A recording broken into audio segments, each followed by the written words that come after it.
Daxili İşlər Nazirliyinin Kiber Cinayətkarlıqla Mübarizə Baş İdarəsi tərəfindən ölkə ərazisində qanunsuz onlayn mərc oyunları təşkil edən şəxslərə qarşı növbəti əməliyyat keçirilib. Kiberpolisin həyata keçirdiyi tədbirlərlə ölkə ərazisində fəaliyyəti qadağan olunmuş 1xBet platforması vasitəsilə vətəndaşları qanunsuz mərc oyunlarına cəlb etməkdə təqsirli bilinən Camal Əhmədov, onun rəhbərliyi altında fəaliyyət göstərən Hacı Əkbər Abbaszadə, Seyfəddin İsmailov, Nəbi Abdullayev və Emil Abbaslı saxlanılıblar. Araşdırmalarla müəyyən edilib ki, Camal Əhmədov Bakı şəhərinin Xətai rayonu ərazisində mənzil icarəyə götürərək 1xBet saytı üzərindən Baku Cash profili ilə qanunsuz onlayn mərc oyunları təşkil edib. Bu qanunsuz fəaliyyətə isə müştərilər əsasən Telegram tətbiqi vasitəsilə cəlb olunub. Qeyd edilən ünvana baxış zamanı qumar oyunlarının təşkili və idarə olunmasında istifadə edilən çoxsaylı mobil telefonlar, bank kartları və digər elektron sübutlar aşkar edilərək götürülüb.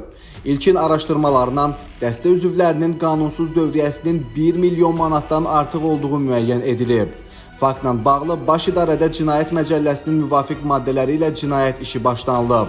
Camal Əhmədov, Seyfəddin İsmailov, Nəbi Abdullayev və Emil Abbaslı təqsirləndirilən şəxs qismində istintaqa cəlb olunaraq barələrində məhkəmənin qərarı ilə həbs qəti imkan tədbiri seçilib. 1xBet qanunsuz mərc oyunlarını təşkil etmişəm. Belə ki, Telegramda Bakka səhifəsi yaradaraq müştərilərə həmin səhifəyə cəlb etmişəm və həmin müştərilər məndən kart istəyərək onlara kart təqdim etmişəm. Onlar da ödənişləri ID yazaraq, ödənişləri kartıma ataraq həmin müştərilərin aidlərinə balans vurmuşam. Vətəndaşlara bir daha müraciət edərək onları sosial şəbəkələr və müxtəlif internet platformaları vasitəsilə təklif olunan qanunsuz mərc oyunlarında iştirak etməməyə çağırırıq. Belə platformalar insanların maddi ziyana məruz qalmasına, şəxsi məlumatlarının ələ keçirilməsinə səbəb olur.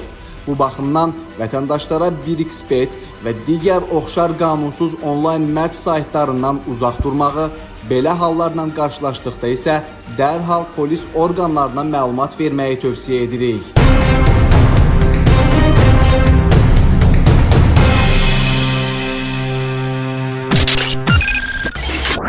BTV Xəbər.az